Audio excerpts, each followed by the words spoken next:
You are now watching Betis TV. Betis is an attitude.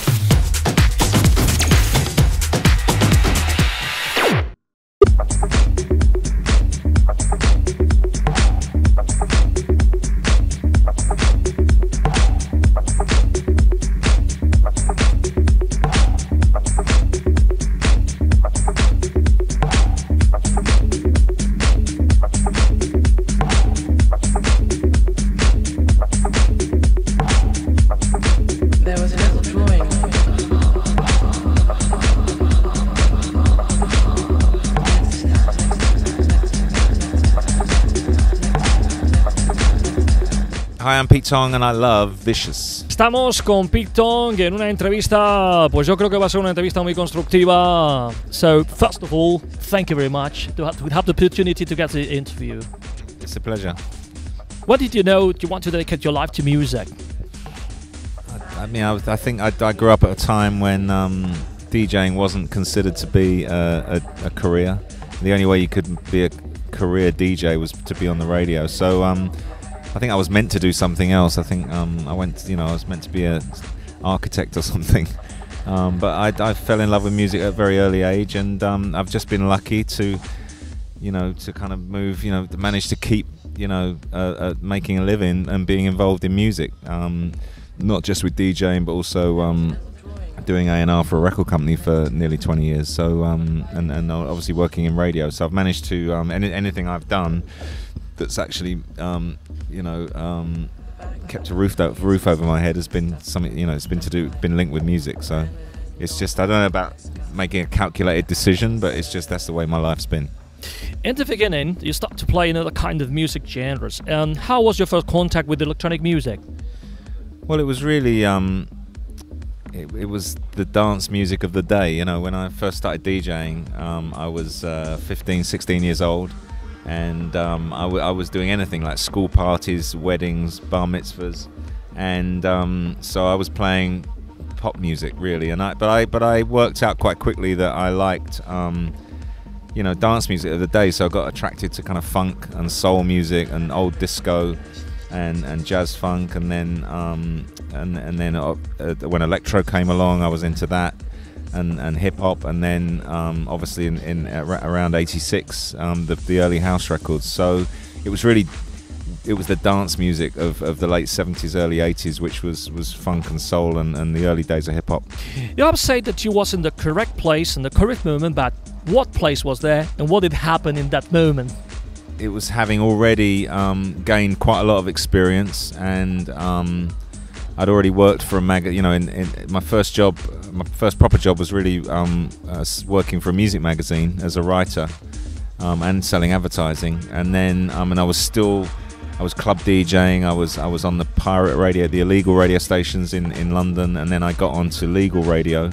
Had a brief experience with Radio 1, and then I was on a smaller regional station, and then I got myself in '87 onto the biggest station in London called Capital Radio, and that was just as the first house records started coming through, and of course it was the beginning of the acid house scene and the rave scene, the illegal party scene, and in rock and roll they talk about punk rock being the year zero. Well, that was really the year zero in dance and electronic music, and I was there, and I was already in a position of influence and with quite a lot of experience, so I could make the most of it. And I was already running my own label with FFRR. So yeah. How much the radio influenced in your career? Well, radio's been a part of my life. I think that kind of subliminally introduced me to really what a DJ was at first. I mean, I was just a kid. 12, 13 years old when I discovered the radio and got a transistor radio, and I was sent away to boarding school.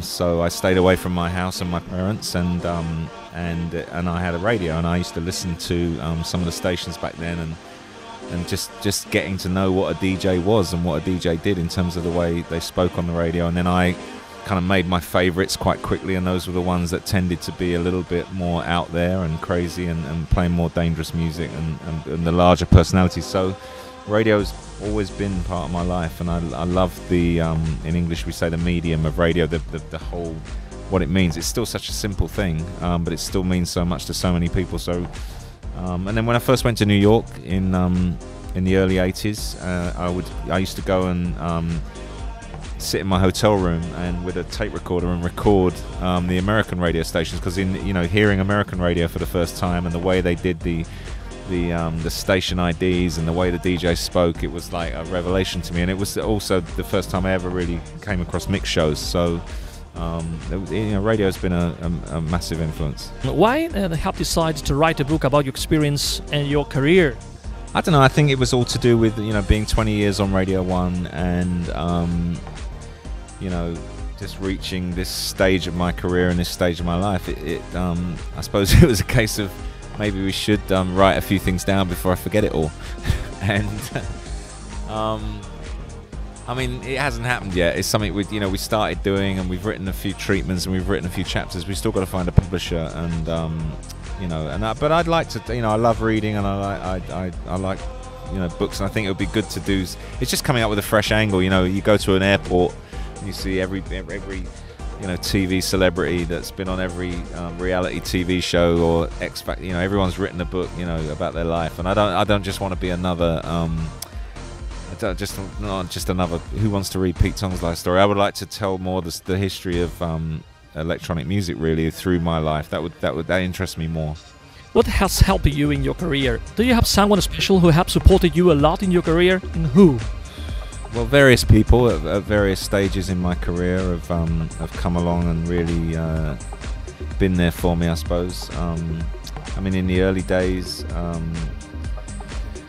I would, the very first DJ actually was like, no one would have heard of him necessarily, but there was a DJ called Chris Hill who was a great help to me on the kind of soul and funk scene.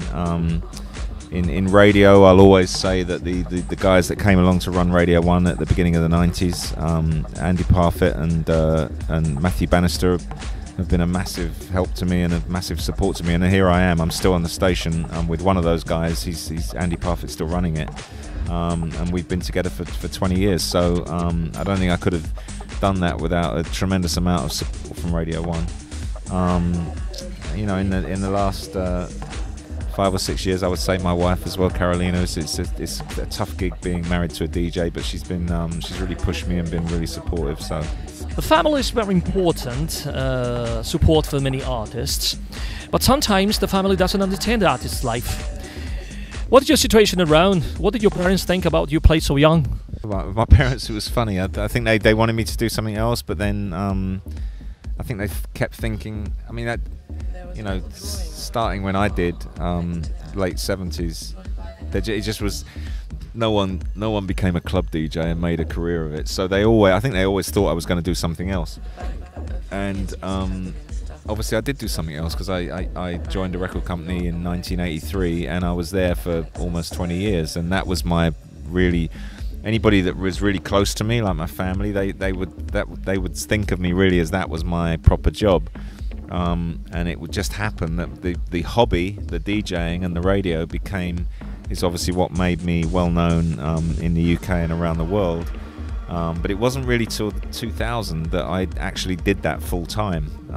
I always had another job before, so I think that's what my parents thought. I think in terms of family, it's really difficult. I mean, I've got 4 kids and 2 stepchildren, and it's just you've got to learn to balance it. Really, it's you're always traveling, and it's just making the most of the moments you are home. That you just making sure you're really home. And actually, how do you manage to combine your family life with your work? Well, it's always juggling.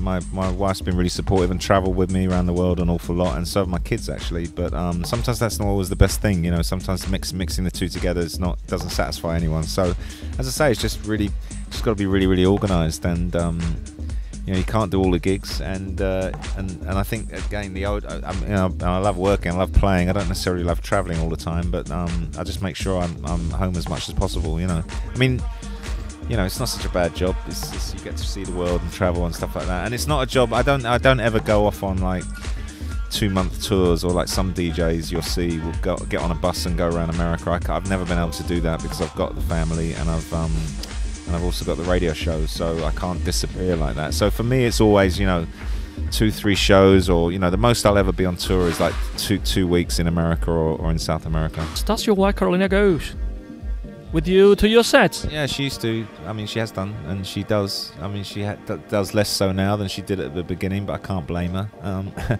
When we were first together, she came everywhere, but you know, she likes coming to Pasha, and certain places that she's really comfortable, or she's with her friends. Yeah, she'll be there. You live in Ibiza, a part of you that would you like to live here all the time, or do you think it will be so boring?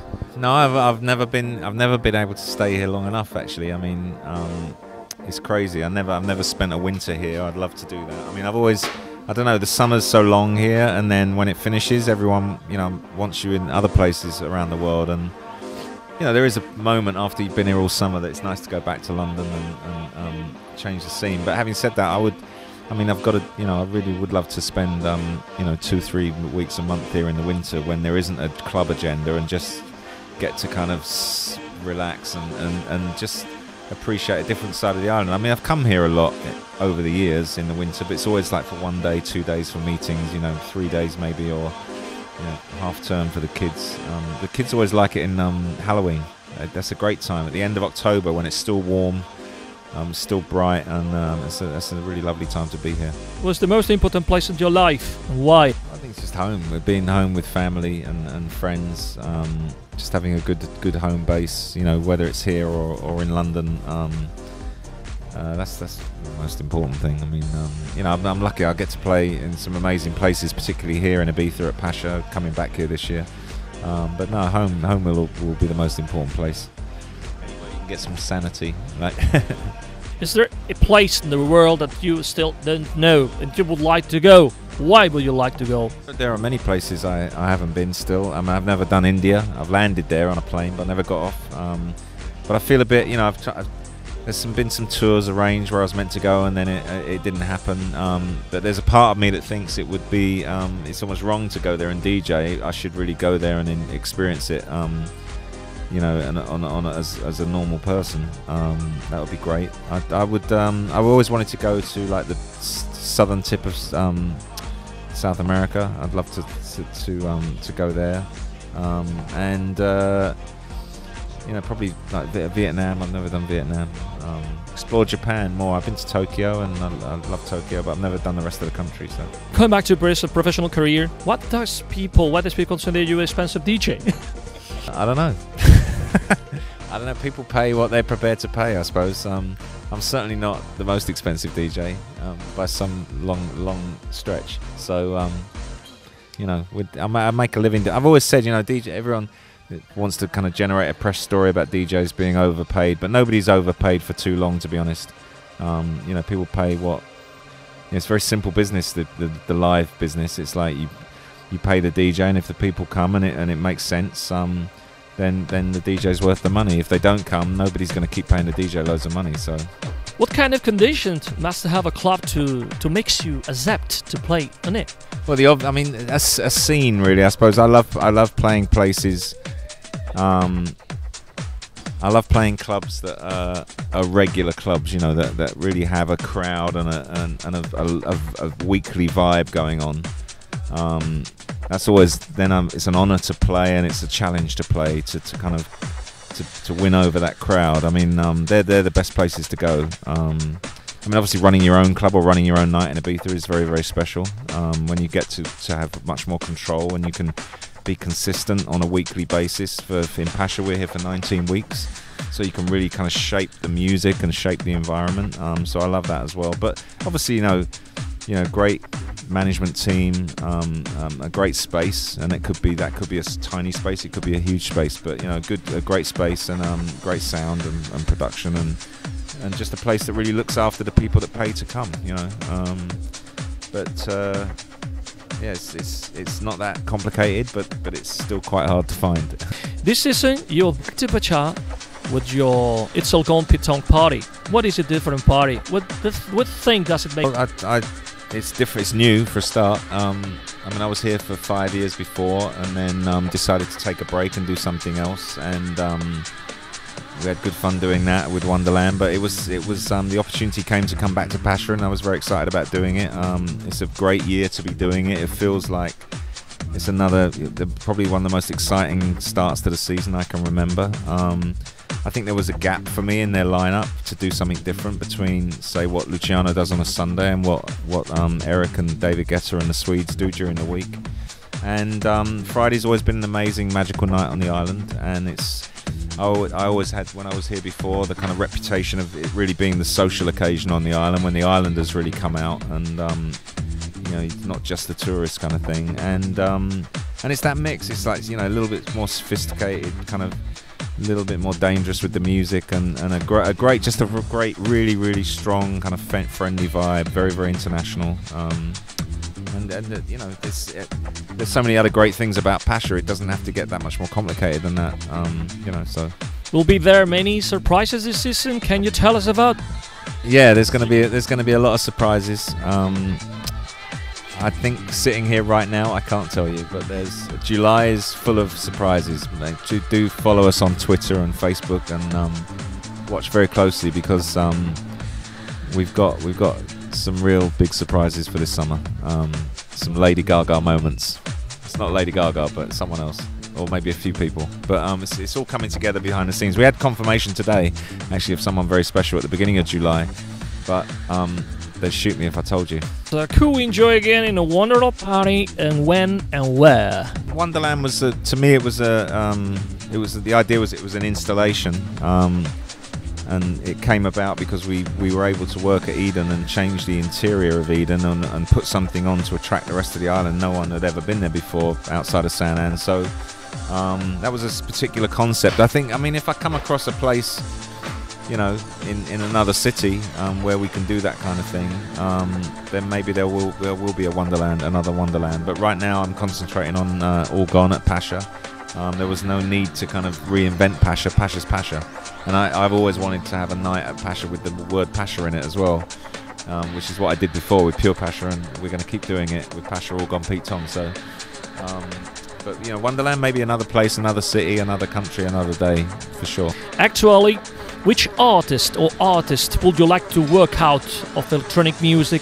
I don't know. I'm thinking about. I'm always trying to make music and thinking about what we're going to do next. I mean, I'm thinking maybe about a little bit more of a kind of art album-orientated project next year. All sorts of people. I mean, I really like right now. I like Azari and the Third. The guys on Tiga's label. I love the guy's voice a lot. Phoenix are amazing. And Philip Zadar from Cassius. I've got a lot of respect for him. So it'd be great to do something with him. So many talented people. Your career is one of the most complete of electronic scene. You have worked for cinema. What is most difficult, to produce a soundtrack or an album? Obviously for me, an album, because I've never made one. Not an artist album. Made plenty of mix albums, but no, I mean, soundtracks to me come naturally. I definitely want to do more of it, but it's not easy. Doing score. And getting a director and a studio to trust you to do the score, but it's something I really want to do more of. You know, and it's a kind of, whilst it's so important to the film, I'm very sad that soundtrack albums don't mean as much maybe as they used to in the 70s and 80s. When you think of the great soundtrack movies to, like, I mean, commercial films, but you know, Flashdance, Beverly Hills Cop, you know, Saturday Night Fever. These were massive films and massive musical events, and that doesn't really happen anymore. And then obviously all the beautiful classical soundtracks that are amazing, and even those 20 years ago used to sell a lot. But now it's really hard to sell soundtracks, so that's a problem. But no, I'd like to do some sort of artist album one day. We'll see. So many DJs want to produce a soundtrack to films. How do you advise them? Move to Hollywood and then be persistent. I don't know, it's just right, you know, right place, right time as well, and knowing the right people. I mean, Chemical Brothers have just done Hannah with Joe Wright, who's an incredible director. And you might ask, you know, well, how did that happen? You know, the guy that made Atonement and Pride and Prejudice has gone and picked the Chemical Brothers to do Hannah. But when you dig a bit deeper, Joe Wright used to do visuals for the Chemical Brothers, like their visual show when he started. When he wanted to be a filmmaker, he was already doing visuals for the Chemical Brothers. So, you know, there was a natural hookup there. Underworld have always worked from the beginning with Danny Boyle on Shallow Grave and on Train Spotting, and they continue to work with Danny Boyle. They've just done a theatre production of Frankenstein with him. So it's about building relationships and being trusted. David Holmes, very, very cool DJ from Ireland. You know, he did a mix album for me called The Essential Mix years ago for FFRR, and Steven Soderbergh got to hear that. And he fell in love with what David was doing, and David ended up doing music supervisor and the score for all the Ocean's films with George Clooney. So it's partly luck, partly just and then when you get something, building the relationship, make the title, and it stuck. You know, when they eventually made the film 2003, 2004, that was the title. So, and they researched it around the world. Like some countries obviously didn't understand what it meant, but the director and the producer fought for it to stay. So. At one point, you know, I think it was going to be called Frankie Wild in some countries, but they stuck with Pete Tong in the end. Do you think that the world of DJ is like in the movie It's All Gone, Pete Tong? Mike Dowse, the director of that film and the writer of that film, never knew anything about dance music or electronic music, and he was a Canadian guy, and he had made a rock music movie. Actually, that's how we found him. It was quite funny, and called Fubar, and. But he didn't know anything about the scene, so we sent him to Ibiza for a summer, and he spent 4 months here talking to everyone. So the story of Frankie Wild is really everybody's crazy stories that he got to hear about every DJ and every situation, all rolled into one character. So nobody's that crazy, but maybe everybody's just that little bit crazy. But funny enough, I just met Paul Kalkbrenner, the German DJ who's becoming a real huge artist in Germany, and he actually starred in the film Berlin Calling, which is a kind of similar thing, and he was going to do the soundtrack to the film, and the director loved his music so much and he loved him so much he ended up casting him in the film, and you should see that film. It came out a few years ago, but that's a kind of darker side about the Berlin club scene and the music and the drugs and everything like that. So there's I'd like to think in some way that we inspired that film. But you know, there's elements of it in the films. I mean, but you know, what can I say? We're in the entertainment business, so I think when you go and make a movie, everything's larger than life. What would you like to improve of the electronic scene? I think radio's still really important. I mean, it'd be good to have a platform, you know, globally that's as powerful as Radio 1 and the BBC is in the UK.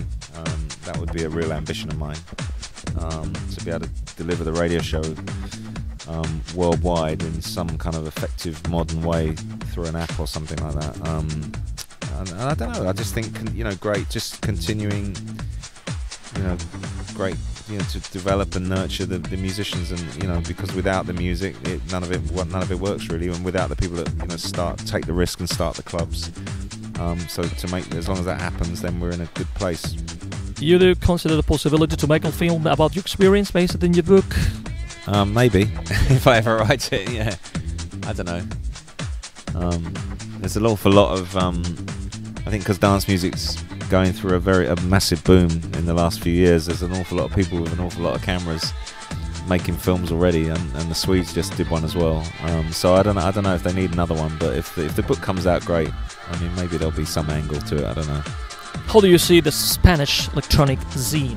From a Ibiza perspective, it's very, very healthy. And whenever I play, I don't play in Spain as much as I'd like to. I'd like to play in Spain more. I play in Barcelona quite a bit, and occasionally in Madrid, but I don't really play the rest of the country. I mean, it's funny because you know, they love techno, and you know, certain DJs like Richie and Sven and Carl Cox do very well in Spain. I think maybe you know, more Spanish music, you know, more DJs from Spain with getting an international reputation would help. So it's still, you know, on one extreme, you know, when you come to Ibiza, which is obviously the international hub of Spain, then it's amazing.